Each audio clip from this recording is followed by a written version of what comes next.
Oke, mari kita bedah visi baru Indonesia yang ambisius, yang baru aja dipaparkan di panggung dunia. Saat dunia lagi nggak menentu, Indonesia justru maju dengan sebuah rencana besar. Presiden Prabowo memaparkan visi berani untuk stabilitas dan pertumbuhan ekonomi yang masif. Jadi, apa aja sih pilar-pilar utama dari strategi berani ini? Yuk kita lihat. Pilar pertamanya dibangun di atas fondasi kekuatan ekonomi yang kokoh banget. Beliau bilang stabilitas Indonesia itu bukan kebetulan, tapi hasil pilihan yang disengaja. Dan ini bukan cuma omongan loh, buktinya kinerja solid dan inflasi yang terkendali. Nah, sekarang kita lihat mesin yang dirancang untuk mendorong pertumbuhan masa depan. Ini adalah dana super besar yang dibikin khusus untuk membiayai industri-industri masa depan. Nilainya 1 triliun dolar, modal raksasa yang siap buat investasi bareng. Rencananya termasuk merombak total BUMN biar jauh lebih efisien dan efektif. Poin penting berikutnya adalah investasi besar-besaran langsung ke masyarakat Indonesia. Targetnya menyediakan 82,9 juta makanan bergizi gratis. Dan ini setiap hari. Program ini menyasar anak-anak, ibu hamil, dan juga lansia yang tinggal sendirian. Nggak cuma makanan, ada juga modernisasi besar di layanan kesehatan dan teknologi pendidikan. Tapi, ini semua nggak akan jalan tanpa komitmen pada tata kelola yang baik. Pemerintah mengambil sikap yang sangat tegas melawan korupsi dan bisnis ilegal. Buktinya, 4 juta hektar perkebunan dan tambang ilegal sudah disita oleh pemerintah. Pesannya jelas banget, hukum harus jadi panglima di atas kepentingan apapun.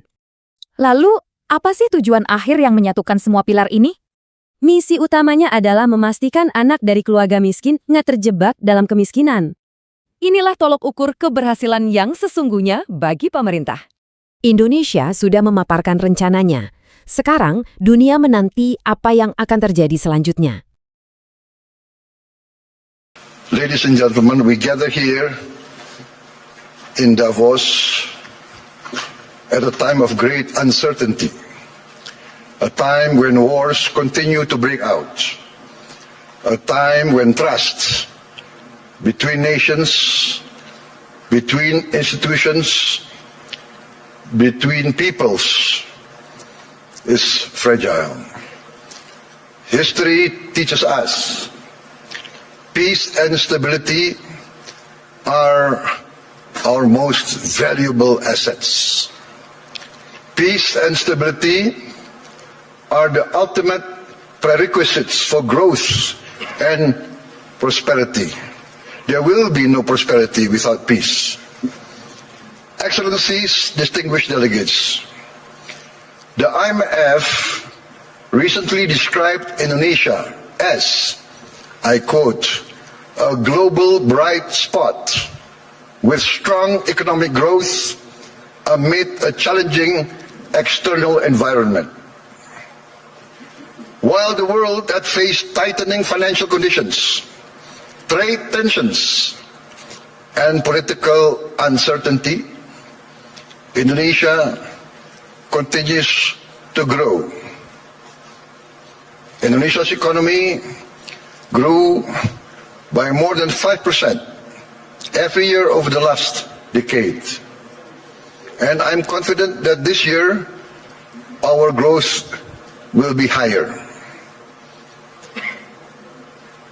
Our inflation remains at around 2%. Our government deficit is now kept below 3% of our GDP. International institutions did not praise us because of unfounded optimism. They did so because of evidence. They recognize that Indonesia's economy is resilient. Our policies have been and will always be well calibrated. Peace and stability in Indonesia over the years did not happen by chance. Peace and stability in my country did not happen by luck. It happened because we, Indonesia, have and will always continue to choose unity over fragmentation, friendship and collaboration over confrontation, and always friendship over enmity. Our credibility, hard-earned over many years, has been protected. Credibility once lost is very expensive to regain. Indonesia in our history has never once defaulted on our payments of our debt, not once. Succeeding regimes always pay the debts of the preceding regime. Successive presidents will always honor the debts of the previous administration. Excellencies, distinguished friends, in addition to requiring peace and stability, growth requires statecraft and capital, in particular the efficient allocation and reallocation of capital. That is why last February we established our sovereign wealth fund, Danantara Indonesia. Danantara means the energy to power the future of Indonesia. Danantara is a sovereign wealth fund with $1 trillion in assets under management. With Danantara, I can stand here in front of you as an equal partner. Indonesia is now not only a land of peace and stability.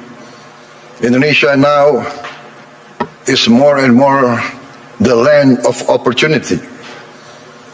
Once again, I mentioned that I am convinced that our growth, the growth of our economy will be significantly surprising to many in the world. With Danantara, Indonesia is now able to be your partners. We will co-invest and grow with you. Danantara is established to finance and co-finance the industries of the future. We are determined to industrialize our country in a significant way. The industries of the future must be executed well and wisely. That is why we built Danantara with strong oversight and institutional responsibility. And we try to find the best executives to direct the leadership of Danantara. Danantara now manages 1,044 state-owned enterprises. We are going to bring this down to around at most 300. We will rationalize, we will get rid of inefficiency.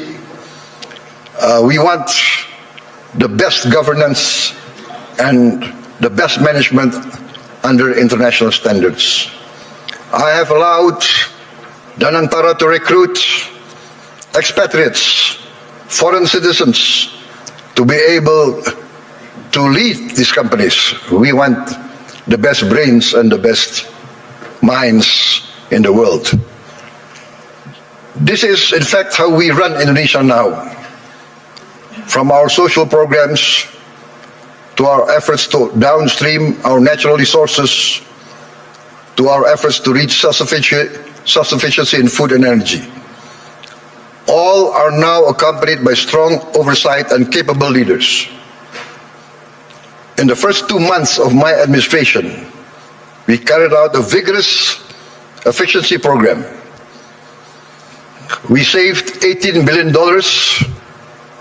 by stopping inefficient and dubious programs from our budget. and redirected these funds to projects that directly improve livelihoods and impact all of society. As a result, on January 6, 2025, we started our free nutritious meals program for pregnant and lactating mothers, infants, and all Indonesian children. On our first day, we started with 190 kitchens, serving 570,000 people per day.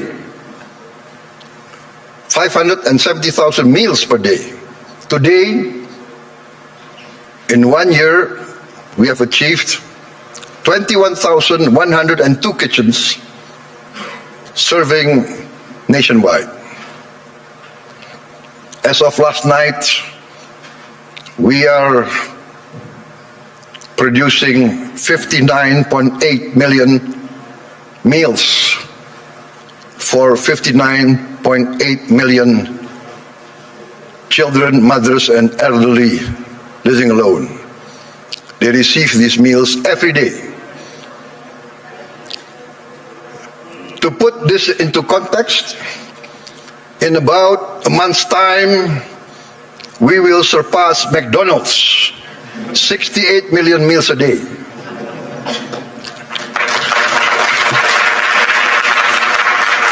We started in January of last year. This year, we aim to serve 82.9 million meals a day. All children of Indonesia from the womb of their mother up until they reach 18 years of age benefit from this program. For pregnant and lactating mothers, we deliver the meal daily to their home. This is also delivered to their homes for the elderly living alone. To put this in the context I mentioned, I think McDonald's started their first kitchen in 1940. To reach 68 million, it took them 55 decades more.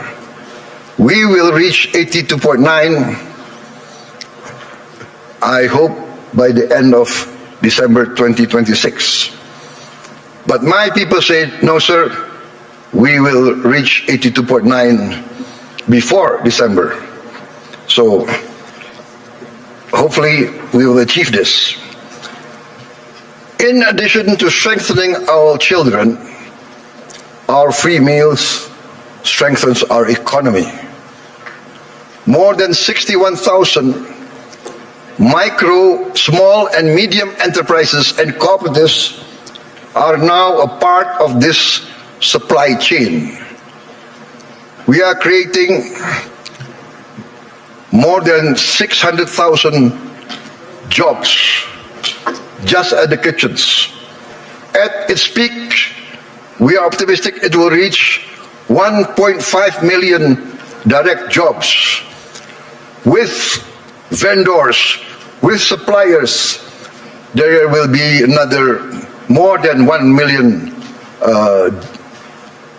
livelihoods embraced and improved. This is why I'm convinced that our growth will reach impressive numbers. Our social policies must expand productivity and produce growth. Today, 70 million Indonesians receive free medical checkup, and they will receive free medical checkup once a year for the rest of their lives. And this will increase to all the children and the adults of Indonesia. We are providing free medical checkup to all citizens of Indonesia.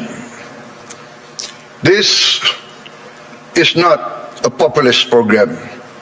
This is a rational program to save money by detecting illness, disease at an early stage. We will save much more in the long term in treatment. This actually is a productivity improvement program. My experts say that in the long run, we will save many, many billions of US dollars. Last year, for instance, we renovated 16,140 schools. We equipped 288,000 schools, each with one 75-inch interactive flat panels as part of our digitalization of our education program. Next year, in this coming year, 2026, we will add another 1 million of these interactive smart panels so that every school will have at least 3 to 4 classrooms with these panels.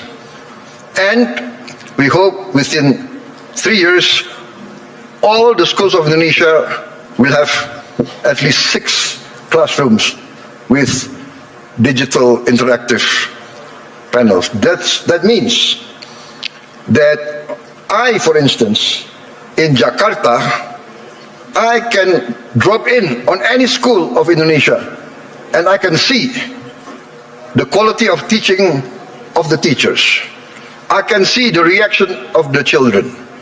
And in the first weeks, we see the enthusiasm of the children, the enthusiasm of the teachers, of the villagers. Many of them cry when they see the panels coming in. We get messages, Mr. President, in the entire history of this village, we have never felt that the central government knows about us. This is the first time we feel that the central government cares about us and is now in our village, is now helping to teach our children. This is, for me, heartwarming, because what we are doing is we are empowering the future generation of Indonesians.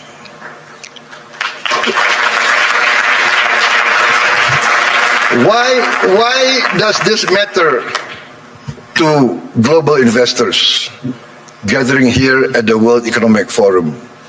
Because I am of the conviction that human capital determines long-term growth, long-term returns. Human development, human resources is the key to a thriving and successful nation. Lack of education is the path towards failed states.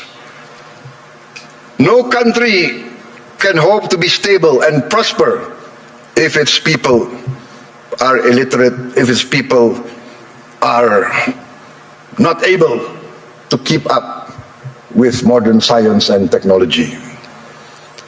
In addition, this year we will increase the renovation.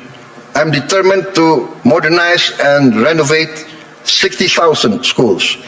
I'm also building 1,000 schools, what I call integrated, comprehensive schools with modern facilities, with modern laboratories, 1,000. I have already, 500, but I've already built 160 schools, boarding schools for the very poor.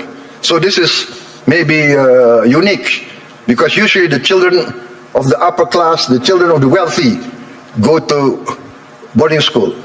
But I now make boarding schools for the very poor. Their only condition for entering the school is they must come from the bottom deciles of our society. Those who are very poor, I'm taking their children. I want to cut the chain of poverty. Usually in countries like my countries of the global south, countries of the third world, countries coming out of hundreds of years of colonialism, usually the son of a poor peasant will be a poor peasant. The son of a garbage collector will be a garbage collector. The son of a street hawker will be a street hawker.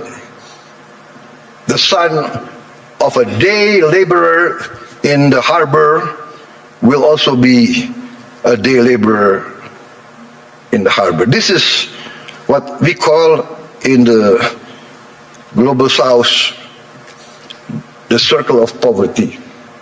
I'm determined to break the circle. I'm determined that the son of the poorest should not be poor. They must be given equal opportunity. And that's why I've already built 166, and I will build total 500 of these boarding schools. And another 500 not boarding schools, but centers of excellence to boost the other children who are brighter. Also, I've started 20 new boarding schools for the academically gifted. I'm also building 10 new universities, and I'm discussing and negotiating with the best universities of Europe, United Kingdom, and North America to twin them and to produce universities and campus of international standard. In addition, we are now in the process of building 83,000 cooperatives with 83,000 warehouses, 83,000 cold storage, 83,000 mini markets, 83,000 village drugstores selling generic medicine, and all subsidized goods direct to the villagers without intervention from too many middlemen. We are also going to modernize what we call the new fishing villages. We will build at least 1,000 this year, but we actually want to allocate funds for 5,000 villages. Each village will have 2,000 fishermen. We hope to impact 10 million fishermen with their wives and their children. This will impact at least 40 million Indonesians. We have started a pilot project in Biak, in Papua, and the result is very heartening. The average increase in their livelihood is 60% increase in their annual livelihood. Why? Because before, to get ice was impossible for them. There was no ice-making factory near their villages. To get diesel very far, we will build diesel stations in every village. They will have access very easy. Ladies and gentlemen, let me say this clearly. There is no investment climate without the certainty of equitable rule of law. Nobody will come in to invest in a country that is lawless or of dubious legal tradition. I am determined under my administration to ensure the rule of law. The rule of law must prevail over any vested interests. In 2025, Indonesia, as I promised, we will confront, and we have confronted corruption directly, firmly, and openly. As any person dealing with an illness, with a disease, we must have the courage to acknowledge the illness and disease that we suffer. We are determined directly to fight against this corruption. It's challenging. Not many people believe we can do it, but we have no choice. I have no choice. I have been inaugurated, I have been sworn in to uphold the Constitution and the rule of law. In my first weeks in government, we uncovered massive abuse in fuel and crude oil governance. In all sectors of the economy, we found illegality, illegal practices.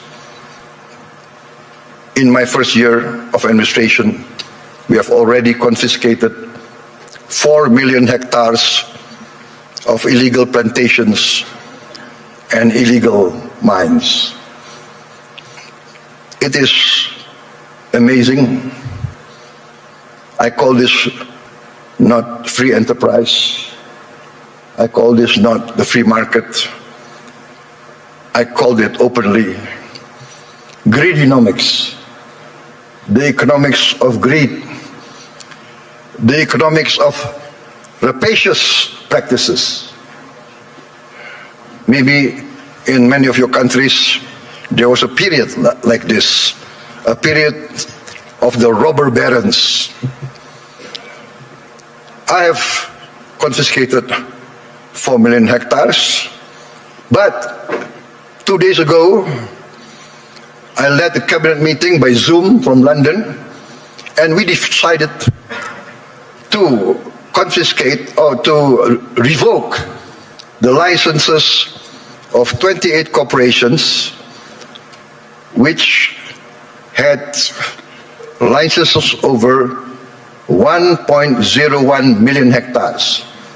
I revoked because we found them violating laws. They were building plantations on protected forests. This is a flagrant undermining of the rule of law. Perhaps these rapacious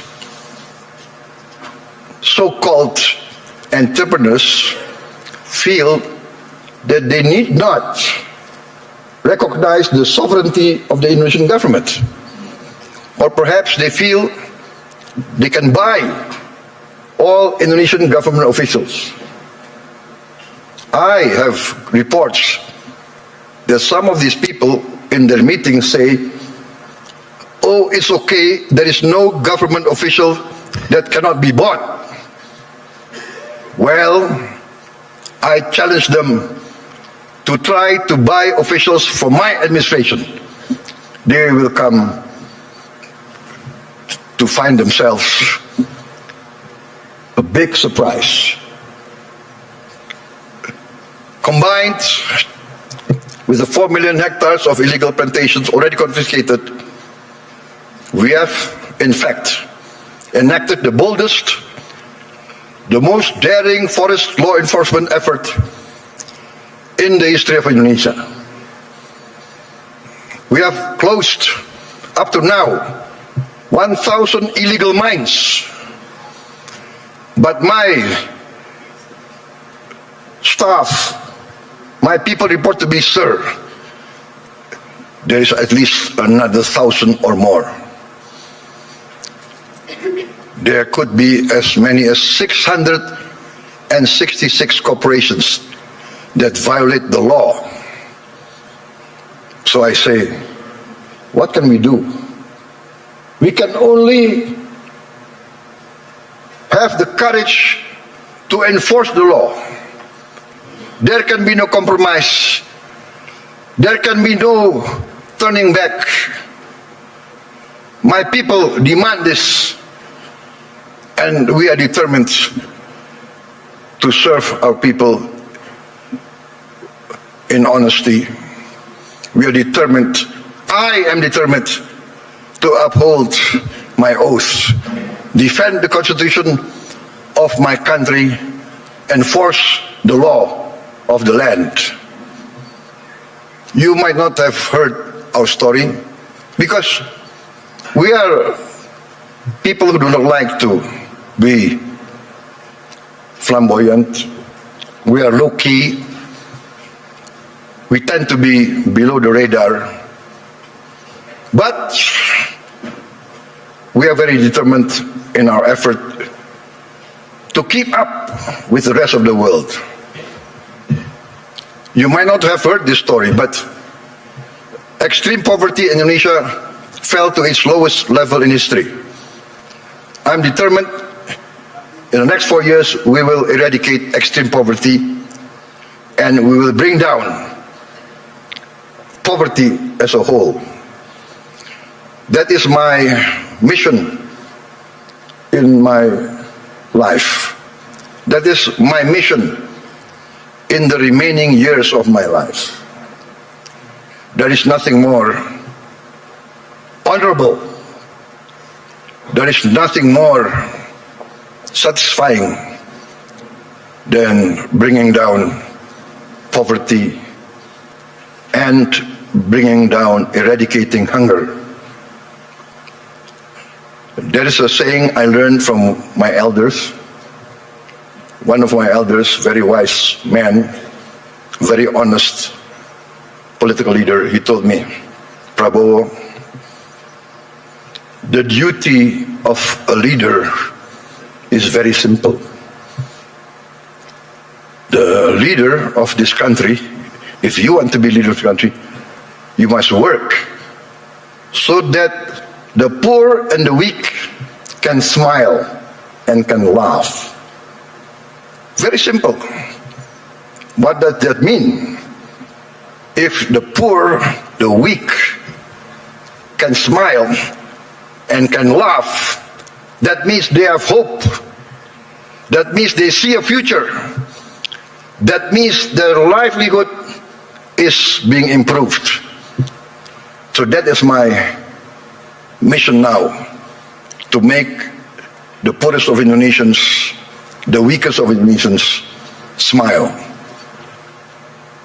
I think part of this is we must combat corruption, manipulation, malfeasance.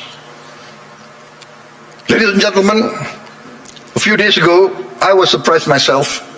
Gallup poll and Harvard University found that a research survey of hundreds of countries found that Indonesia, the Indonesian people is the most happiest people, the most flourishing country in the world with the people the most optimistic. This is a bit heartening, but for me also a bit sad. I know my people. Many of them live in shacks. Many of them do not have clean water. Many of them do not have bathrooms. Many of them eat rice with salt. And yet they smile. And yet they have hope. We also achieved self-sufficiency in rice. The first time in many, many years, our rice production is the highest in the history of Indonesia. I gave a target to be self-sufficient in 4 years. I gave a target to my team. They did it within 1 year. I am convinced in the next 4 years, we will be self-sufficient in the other food products. Corn, sugar, protein. Excellencies, distinguished delegates, Indonesia does not fear economic integration. We are a trading nation for hundreds of years. We conclude now trade agreements not because it is fashionable, but we consider it necessary. We believe in the concept of win-win. Last year we signed free trade agreements and comprehensive economic partnership agreements with Europe, with the EU, Canada, Peru, Eurasia. I have just visited the United Kingdom to sign our new strategic partnership. Also an economic growth agreement, and we hope next year we can conclude a comprehensive economic partnership agreement with the United Kingdom.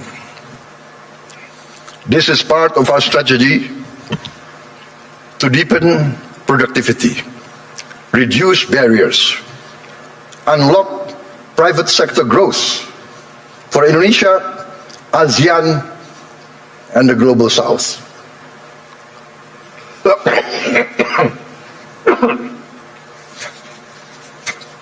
Excuse me. We believe that trade integration, when done fairly, is not a threat to sovereignty. We believe trade is a tool for prosperity. Indonesia has a clear vision. We are determined to become a modern country, integrated with the global economy, providing good quality of life for its citizens, living free of poverty and hunger. But we understand very well this cannot be achieved by slogans alone. It requires determination, good governance, clean government, free of corruption and malfeasance. And in the end, we must have efficient public administration. We must also enact a new culture in our bureaucracy. Our government must serve the general good and must not entrench itself in collusion with greedy and rapacious economic players. Achieving our mission also requires smart investment in infrastructure, simplifying rules and regulations, getting rid of too much red tape, and of course, significant investment in health and education. Distinguished delegates, friends, economic growth requires a dynamic private sector. Indonesia is and will always be open for foreign and domestic investment. And we realize the prerequisite for investment is political and economic stability. Also, the certainty of equitable rule of law, guaranteed by a strong, clean and democratic government. Indonesia today offers sustainable growth with stability. We may be very low-key, we may be below the radar, we don't like to be flamboyant, to be bragging. We believe in evidence, evidence-based action. In fact, I was invited to speak last year here, and I declined. Why? Because had I come last year, I would have only been leading my administration only for 2 months. So what will I be able to say? I will only be able to talk, to give platitudes. Today, I stand before you with confidence, with pride in our achievement. We have in 1 year achieved tremendous gains, tremendous reforms. We have wiped away hundreds and hundreds of regulations that do not make sense. Regulations that hinder fairness, that create the culture of corruption. Hundreds of regulations we have wiped out in 1 year. Ladies and gentlemen, peace and stability is a long and arduous program. But if you want to take something from my talk today, maybe it should be this. Indonesia chooses peace over chaos.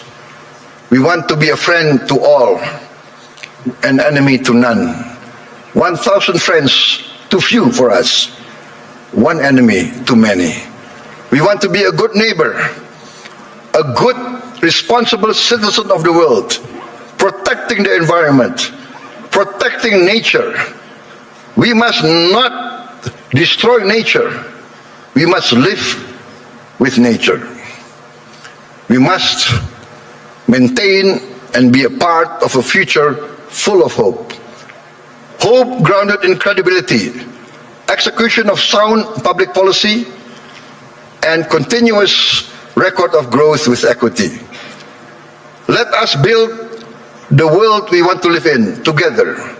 Let us continue the journey to improve the quality of life for all, to live in peace, freedom, friendship, tolerance, coexistence, and cooperation for all races, all ethnicity, all religions. Let us continue our pursuit of justice for all, security and freedom for all. I look forward to seeing many of you here in this room, in Indonesia, because in Bali this June, we will host the first Ocean Impact Summit, together with the World Economic Forum, which Indonesia is sponsoring, together with the important participation of Mr. Ray Dalio and his research vessel, Ocean X. There is a SpaceX, I think, from Mr. Elon Musk, but I think Mr. Ray Dalio is one of the pioneers in ocean research. And Indonesia, being 3/4 sea, we are very concerned about the future of our ocean. Ladies and gentlemen, thank you very much for your attention. May you go in peace with the blessing of the Almighty God. Wassalamualaikum warahmatullahi wabarakatuh. Shalom, salve, Om Shanti, Shanti Om. May peace be upon us all. Thank you.